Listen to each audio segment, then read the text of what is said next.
પટનામાં મન કી બાતના 121માં એપિસોડમાં ઉપમુખ્યમંત્રી સમ્રાટ ચૌધરીએ હાજરી આપી।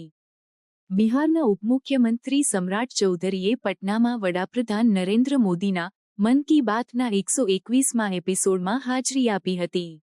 આ કાર્યક્રમ ભાજપના રાજ્ય મુખ્યાલયમાં યોજાયો હતો, જેમાં રાજ્ય અધ્યક્ષ દિલીપ જયસ્વાલ, ઉપમુખ્યમંત્રી વિજય કુમાર સિન્હા અને પૂર્વ કેન્દ્રીય મંત્રી શાહનવાજ હુસેન સહિતના વરિષ્ઠ નેતાઓએ ભાગ લીધો હતો। આ ભેગીનો ઉદ્દેશ વડાપ્રધાનના સંબોધનને સાંભળવાનો અને રાજ્યના વિકાસ માટે તેના પ્રભાવ પર ચર્ચા કરવાનો હતો। પ્રસારણ પછી ભાજપે તમામ 52 નવા નિયુક્ત જિલ્લા અધ્યક્ષો સાથે મહત્વપૂર્ણ બેઠક યોજી।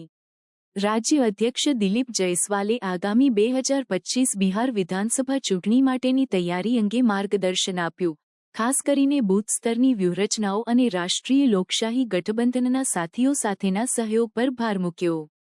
બેઠકમાં ઘાસમૂળ સ્તરે જોડાણ મજબૂત કરવા અને રાજ્યભરમાં પાર્ટીના ઉપક્રમોની અસરકારક અમલવારી સુનિશ્ચિત કરવા પર ધ્યાન કેન્દ્રિત કરવામાં આવ્યું। ઉપમુખ્યમંત્રી સમ્રાટ ચૌધરીએ વડાપ્રધાનના સંદેશાની મહત્વતા પર પ્રકાશ પાડ્યો, ખાસ કરીને રાષ્ટ્રીય એકતા અને સામાજિક વિકાસ પરના ભાર પર।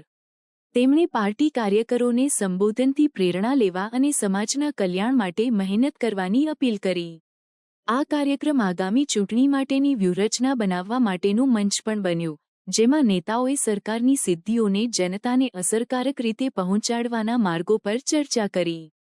મન કી બાતના 121માં એપિસોડમાં વિવિધ વિષયો આવરી લેવામાં આવ્યા, જેમાં રાષ્ટ્ર નિર્માણમાં યુવાનોની ભાગીદારીના મહત્વ અને સામાજિક પડકારોને ઉકેલવા માટેના સામૂહિક પ્રયાસોની જરૂરિયાતનો સમાવેશ થાય છે।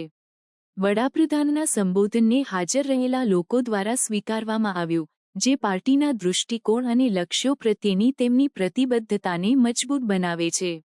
આ ભેગી વધુ સમાવિષ્ટ અને પ્રગતિશીલ બિહાર માટે કાર્ય કરવાની નવી પ્રતિજ્ઞા સાથે સમાપ્ત થઈ।